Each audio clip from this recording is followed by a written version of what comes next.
좀 오십시오 이러면 선뜻 오셔주시고 그러셨어요. 오늘도 감사합니다 선생님께 말씀 좀 부탁드리겠습니다. 여러분 잘 오셨습니다. 쉽지 않게 우리나라 역사 500년을 전부 통틀어서 난설한 많은 여성이 한 분도 안 계십니다. 물론 사임당 신씨 얘기를 많이 하시죠. 훌륭한 어머니십니다. 그런데 예술적인 안목으로 봐서는 따라갈 분이 없습니다. 그래서 난설아는 27살에 죽었습니다. 어마어마한 천재죠. 27살에 죽었는데 그 시집이 중국에서 발간이 돼서 중국의 수많은 시인들이 놀라서 이분이야말로 동양 삼국에서 으뜸가는 시인이다 하고 평가를 내려주셨습니다. 27살 때 돌아가시기 직전 난설아는 자기가 죽는 27살에 죽는다는 것을 알고 있을 것 같아요. 근데 확실은 모릅니다. 그런 말씀을 안 하고 돌아가셨습니까? 그러나 그분이 남겨놓은 작품을 보면 연꽃 27송이 붉게 떨어져 달빛서리 밑에서 차곡기만 해라 하는 구절이 있습니다. 그런데 그 구절을 썼으니까 혹 27살쯤에서 스스로 목숨을 끊지 않았을까 그런 생각을 하게 되는 것입니다. 그래서 우세의 사람들이 난설아는 삼한, 한을 세 가지 남기고 돌아가신 분이다 그래요. 첫째 한, 중국과 같이 큰 나라에서 태어나지 못하고 조선에서 태어난 것이 첫째 한입니다. 주번지와 같이 큰 훌륭한 남편을 얻지 못하고 돌아가신 것이 두 번째 한입니다. 안동김 씨 계시는 분들은 조금 서운하시겠지만은 난설아의 남편이 김성일이라는 분입니다. 야사 연려실기술이라는 책을 읽어보면 김성일이라는 분은 꽃놀이 화전노래 맨날 화전노래가 있어요. 그러니까 난설아는 집에 앉아 있는데 남편이 돌아오질 않아요. 그래서 야좌 밤에 홀로 앉아 라는 시를 썼습니다. 그 시의 내용이 기도 안 막혀요. 이제 홀로 앉아 있으니까 나방이라고 그러죠? 나방이가 불나방이가 난설아는 앉아있는 등불 앞에서 뱅 돌다가 빠져서 날개가 부스럭 하면서 빠져서 죽어요. 이거를 난설아이 시를 썼는단 말이죠. 옥비녀 비껴들고 등잔가를 쳤는 것은 불꽃도 높일 겸 빠진 나비 구합니다 이렇게 썼습니다. 여기도 한국의 여러 시인들이 여러 분 계십니다만은 이런 절편의 시를 얻기가 참 어려우신 분입니다. 그래서 중국에서 태어나지 못하고 조선 땅에서 태어난 것이 첫 번째 한이고 주번지와 같은 남편을 얻지 못해서 두 번째 아니고 자식을 낳아서 키워보지 못한 모종을 경험하지 못한 것이 난설아의 마지막 한입니다. 자식을 낳기는 낳았어요. 근데 모두 일찍 죽었습니다. 그래서 난설아는 삼한을 남기고 갔다 이렇게 했어요. 돌아가실 때 내가 쓴 시는 한 편도 남기지 않고 불태워버리라 하고 유언을 했습니다.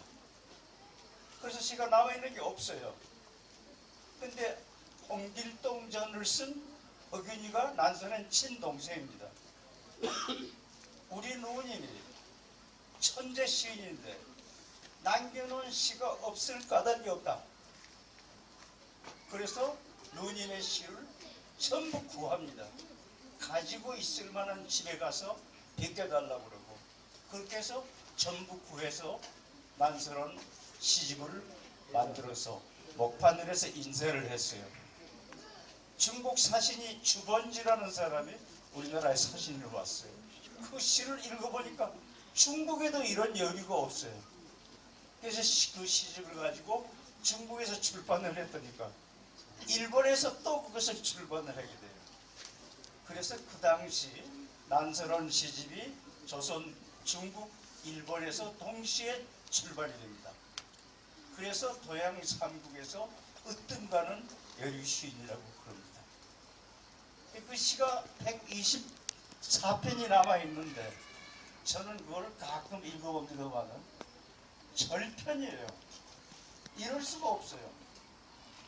그래서 난설원이 제일 처음에 쓴 시가 옥루 광산산 상장문이라는 게 있어요. 8살 때 시은 제입니다. 광산산 상장문이라는 게 뭐냐면 구름 위에 있는 큰 정자가 있어요. 상자예요. 8살 먹은 아기가 구름 위에 집을 한 채 짓고 그 상냥문을 쓰는 겁니다. 48자. 지금 100살 먹은 어른도 그렇게 못 써요. 근데 그 환상의 세계죠. 없는 것을 상상을 해서 썼으니까. 그 다음에 죽기 직전에 쓰는 꿈에 본 상산산에서 논일며 폭에 벗으면 연꽃 27송이 붉게 떨어져 달빛 서리 밑에서 차갑기만 해라는 대목을 보면 22살 때 자기가 죽는 것을 알았던가 제 짐작입니다마는 꼭 그 시를 써놓고 자결을 했지 않을까 그런 생각을 하게 됩니다. 동양 삼국에서 가장 으뜸가는 여류시인 난설원 허초이가 강승태에 났는데 여러분들이 착각을 하는 게 있어요. 조선시대는 남전 여비의 시대이기 때문에 딸아이에게는 교육을 시키지 않는다. 다 그렇게 알고 계시죠. 근데 그게 실상은 그런 거예요. 근데 판가의 따님들은 오빠가 글 배우는 마루에서 배우는 겁니다. 직접 배우는 건 아니에요.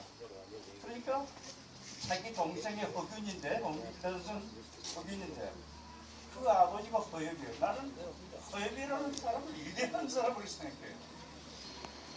맏아들이 허봉이요. 이 사람이 문장을 해야 될 길을 없어요. 둘째 아들이 허성입니다.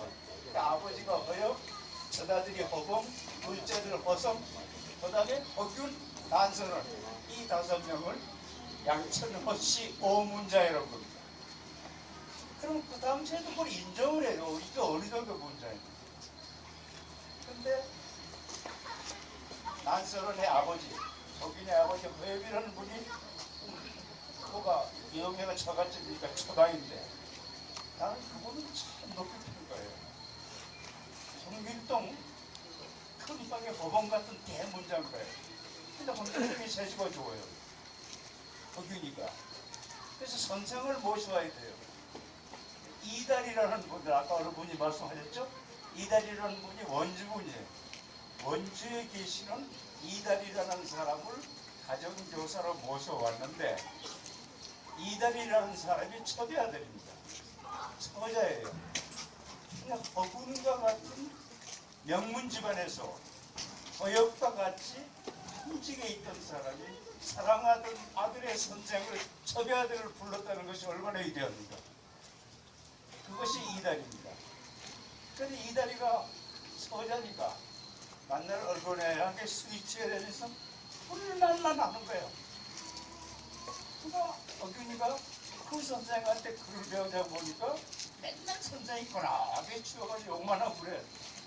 초대 아들이야. 그걸로 쓴 소설이 홍길동 전인데 홍길동이 초대 아들입니다.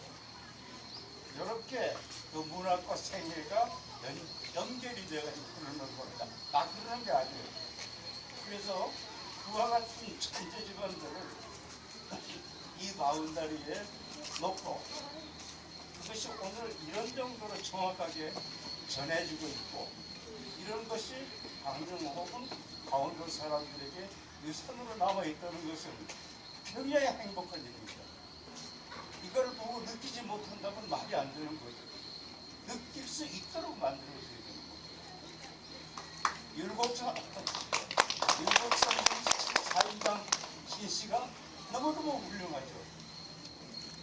근데 거기에는 박정희 대통령이 서역화 해놔가지고 관광코스가 있어요. 여긴 지정된 관광코스가 아닙니다. 그런데 날로 찾아오는 사람들이 늘어나고 있습니다.